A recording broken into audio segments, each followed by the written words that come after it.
Bryan Young telling his story in his voice. Now, Bryan, can you share with us, when did you come out? In my senior year of high school, 1971. Okay. Now, what was that like? It wasn't very hard. It was like I knew I was gay, but I wasn't going to really come out until I graduated that year. And it was odd. I had a ton of friends in school who were all gay. My close friends were gay. Nobody admitted it, but you hear stories and so the summer of 1971, yeah, I guess it was that summer I came out. I went to a club called the Five and a Quarter. That was officially me coming out. Five and a Quarter was the name of it. Where was this? It was on Devolver. And it was a really odd bar because it was half gay and half straight. I mean, literally, you walked in the entrance and it was gay, and you got to the other side and it was straight. And they had a DJ there and everything. It was always totally separate. It was bizarre. That's all racist too? Yeah. No, it was just black. It was just black. The West End neighborhood, as it is now, is totally, well, it's kind of mixed now, black neighborhood. So is that where you grew up, on the West End? Yeah, in the West End, yeah. And what high school was this? Soldan. Well, I went to Soldan and O'Fallon Tech. I went to two high schools. I went to half a day to each. I started out at O'Fallon, and then they changed the school system to where you went to the tech school for a half a day and went to academic school for a half a day. So my freshman year was at Soldan. It was at O'Fallon, and then my last 3 years was at Soldan and O'Fallon. So at that time, was it a lot of, like you say, it was DL? I mean, you didn't want to come out because was it dangerous still at that time? It wasn't dangerous. There were two very out people in my school. I mean, way out. And one was treated, a certain way, but everybody got along with him because he was well dressed and real fancy. And then there was another one that was, he was losing his hair already, he was overweight, and they were ridiculing him all the time in public. So it was kind of like, do I come out? I said, who cares? I don't care, But I was out of high school then too, even though I still saw the same people. It was not that hard of a thing. I came out because 4 or 5 of my good friends were out that night and they saw me and it was official then. They were like, oh, he's out. Where was this? The Five and a Quarter. And I went there, I mean, it was like, I think a Wednesday or two. It was one night a week where you went, where it was happening. And we would go, and it was always closed at 12 and off to home. So how old were you at that time? 19. So when did you start going down to the honors room? So from the Five and a Quarter, where did you go there? Well, after that, I didn't go out that much. I had a couple of boyfriends, and then I started going out. And I went to the Onyx Room in Maurice's Gold Coast, which was a straight bar but had a lot of gay clientele. My age and older. And I was like not old enough to be in there.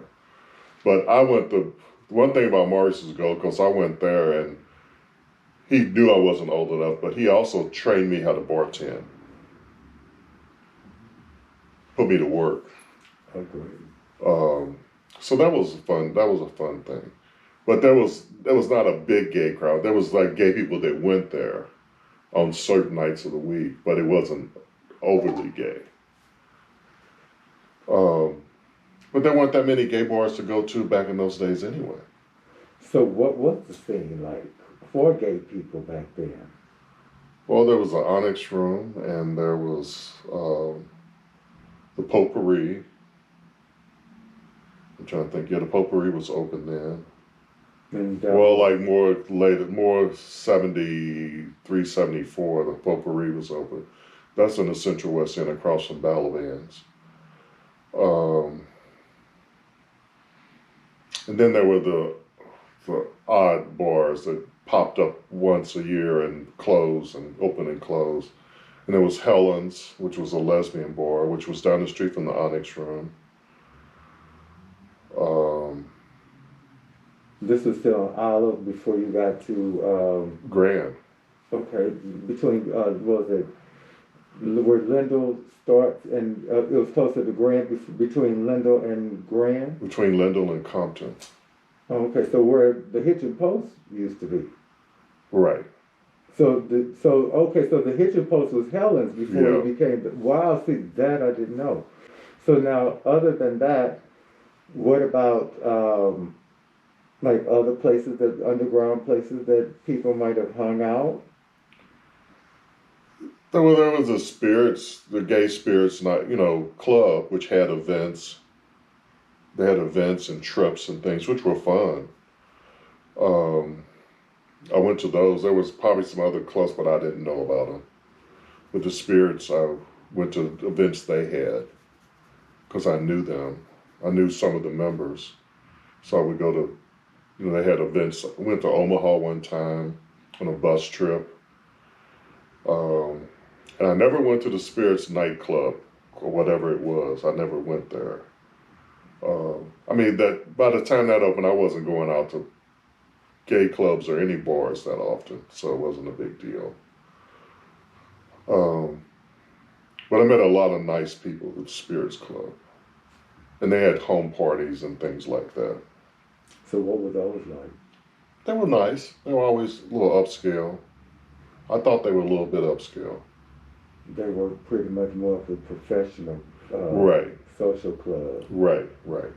Now that was men and women from what I've been told and from what I remember as well. So what was it like even back then? Back then it was mostly men. Okay. So now what about, because we're going to go back to the Onyx Room, but so why don't we go there now? So talk about the Onyx Room. What was that experience like for you? Because that was a different bar than the 5 1/4. Very different. It was mostly, well, when it first started going, it was mostly white. And then Richard took it over, and it got to be more of a mixed crowd, slowly but surely. What was down the street? On the other side of the parking lot was the coffee house, which was a gay coffee house. I never went there. I had lots of friends that went there, but I never went there. Do you know the name of it? I can't remember. I just remember it's called the Gay Coffee House. That's all I remember. It may have had a name.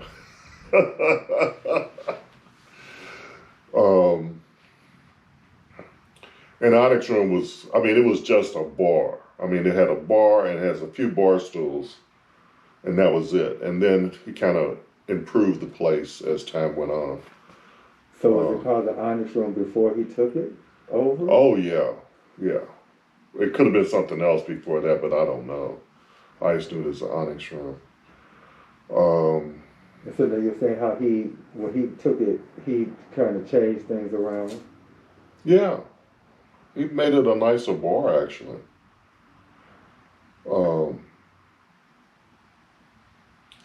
And then he ended up moving, of course, down the street and created the Zebra Lounge. So what was the difference between those two? Night and day. Oh, tell me about the night and the day. Well, the Zebra Lounge was more like a nightclub than just a bar. The Onyx Room's put in a DJ. Ralph, I suggested Ralph as a DJ there, and Glenn was there, I guess, also. I think they were both at the Onyx Room. I think so. I'm not sure. I think they both were there. At least they were there as customers, as not as DJs. Yeah. And when the Zebra Lounge opened, they both were there as DJs. Um, but I always just collect records and listen to music and listen to house music. And we would go to Chicago to the house clubs, and sort of got him interested in the music and Him, who is him? Ralph. We were trading albums back and forth back in those days because there were no discs then. Uh, now it's all electronic and digital. But I'm trying to think if they had a beyond 12 o'clock license at the Zebra Lounge. I don't remember. I didn't go there that often. I went there, I mean, in the early days I did. When they first opened, I did. But then I started working where I couldn't go. I worked at Balaban's. I worked nights, so if I went anywhere, it was like after 12. And if the bar closes at 12, there's no reason to go. So now, going back to, more so in the Onyx Room, it was like you said, that was just more of a bar. Right. Not so much dancing and stuff like that. It was just a No, place. yeah. So would you say it was like it was a gay bar, so was it cruisy? Talk about the atmosphere at the inside the Onyx Room from your point of view. I thought it was kind of dull. I don't think it was cruisy at all.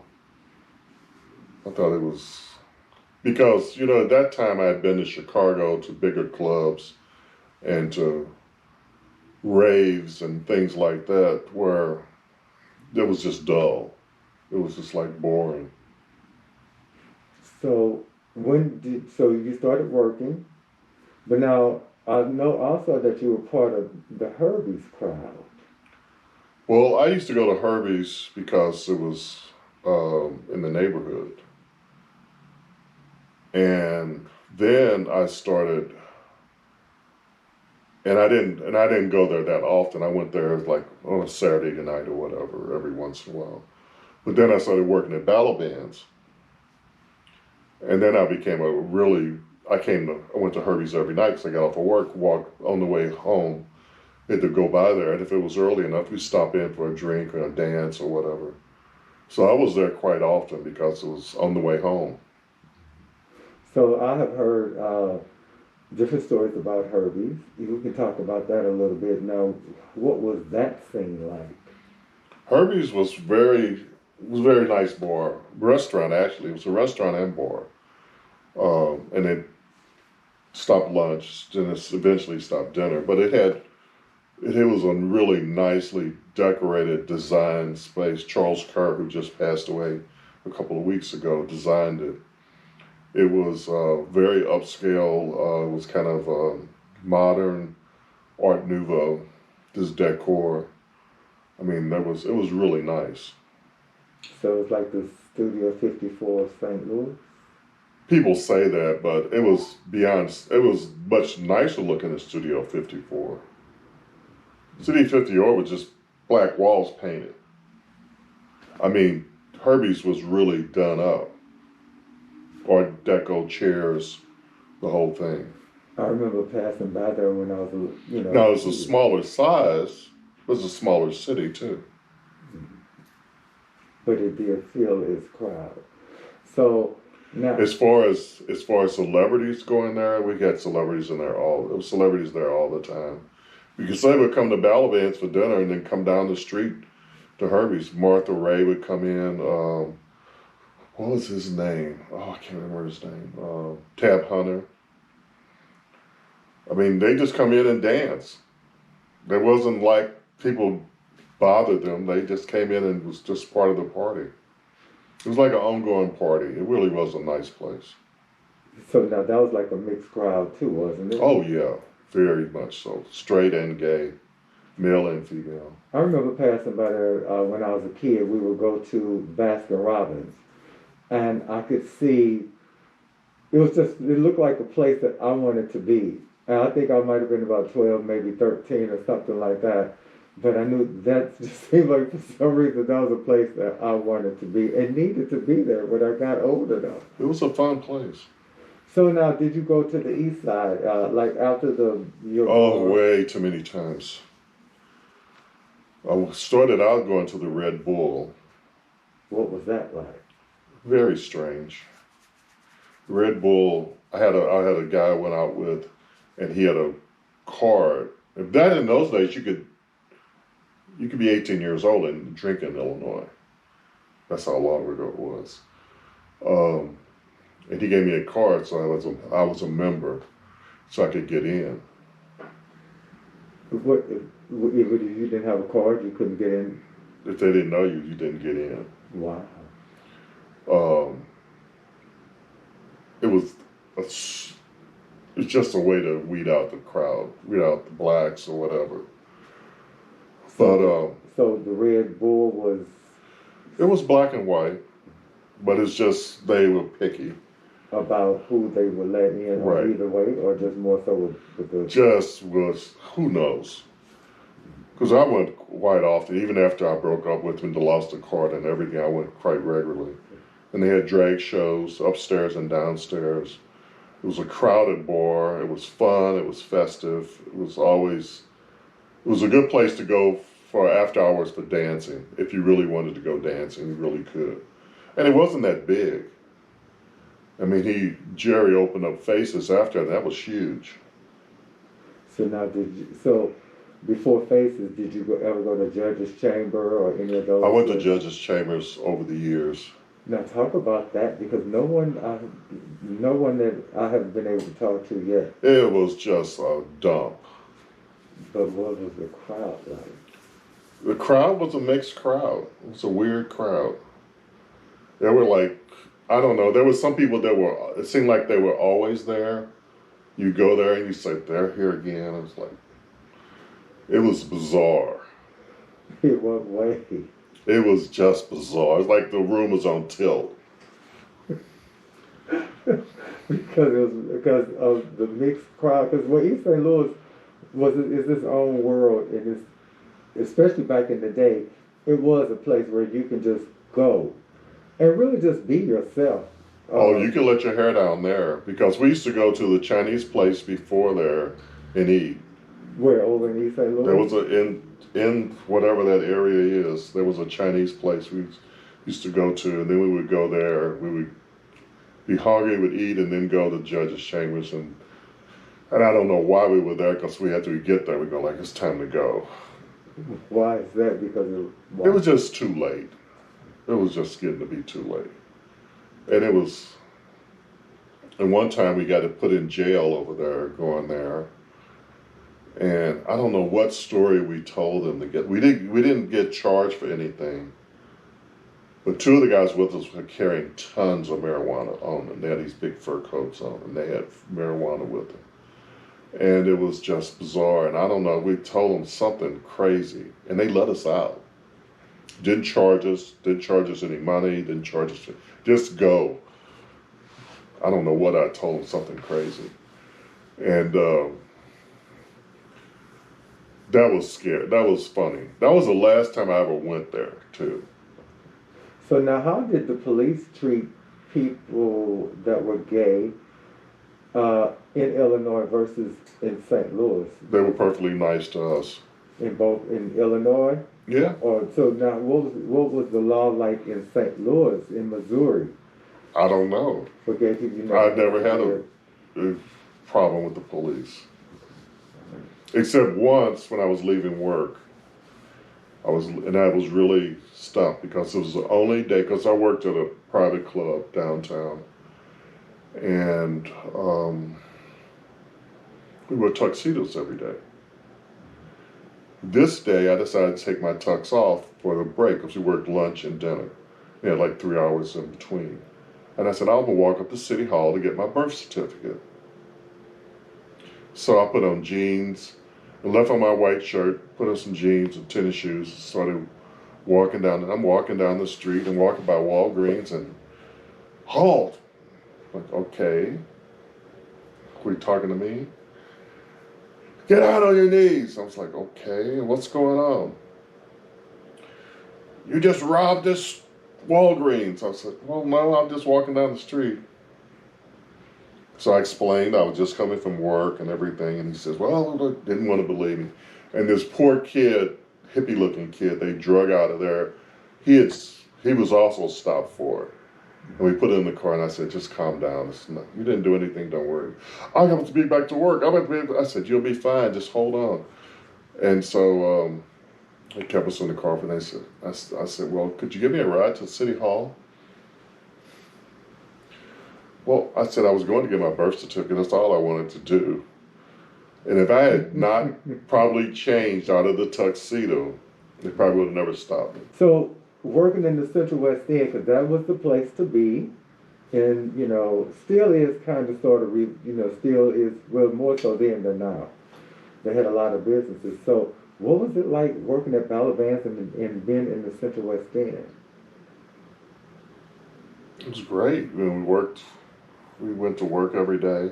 But see, you have to understand, I worked in a private club, a strict private club, and switched over to a cash house. And actually rang up higher tickets at Ballivants in sales. But it was a it was a good place to work. It was a great mix of people to work with.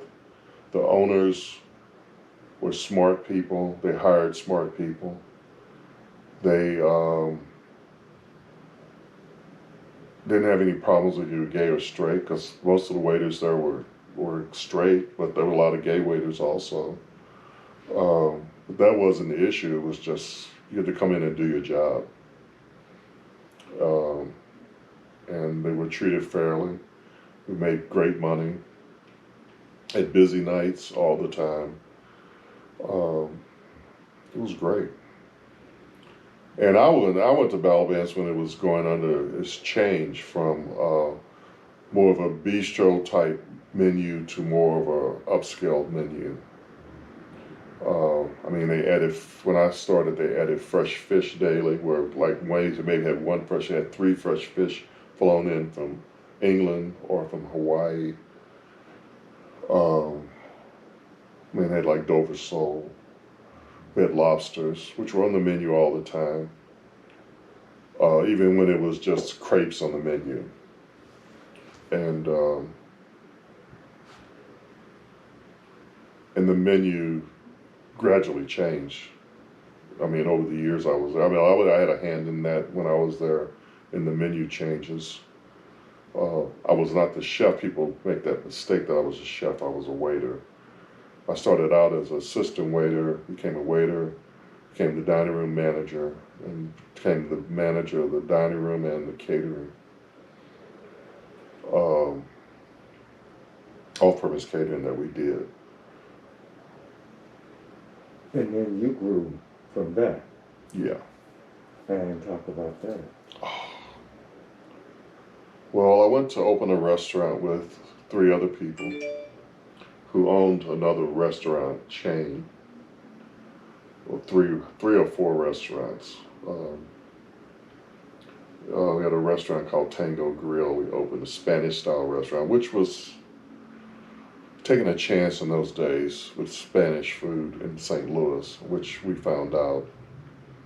But it was a learning experience opening a restaurant, going through the picking out of the china and the glassware and the silverware and hiring people, designing the menu, which wasn't totally my decision. It was a group decision. The restaurant lasted for 2 years. I lasted there 1 year. And I left the restaurant and started Bryan Young's Catering Plus catering business. And I started that with no money.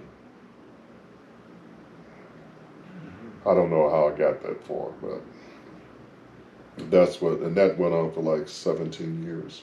Wow. No, congratulations. And I'm still trying to cater now, but who knows? Well, I remember you were very successful in something that a lot of us were not, and that was being able to survive in both cultures. That's the black, and it was only 2 cultures in St. Louis, and that's either a black one or a white one. you were able to survive and live and exist in both of them with ease. How do you think you were able to do that? Just being myself in either world. That's all you have to do. Be yourself. Trying to be somebody else isn't going to get it. That's true. Very true. Now, do you think being in the restaurant had something to also you got a reputation, or it's just you? I don't know. Um, People know me because of being in the restaurant business, being known. You know, they know who I am or whatever, but you have to be who you are, true to yourself. And if you do that everywhere you go, you get treated the same.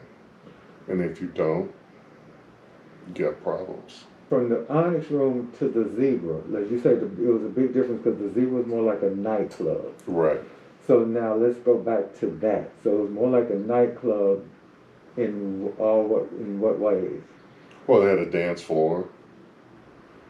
They had more tables and chairs. I mean, the Onyx was a little square box. It wasn't that big. Um, it was more like a nightclub. I mean, they had a big DJ booth. They had everything going on. And in the crowd. In the crowds. So what was it? So I guess because it was a bigger place, then you got a bigger clientele. Oh yeah. So did that change the balance? Because by the time the Zebra opened up, it was I guess more of a black club. Oh yeah. So you were there when all that transitioned even in the Onyx Room. Yeah. When it became more black. How did that happen? It just happened. Mm. I mean, there were other clubs opening up. I mean, that's just St. Louis. That's just the way it was. They had black clubs and white clubs, and I went to either.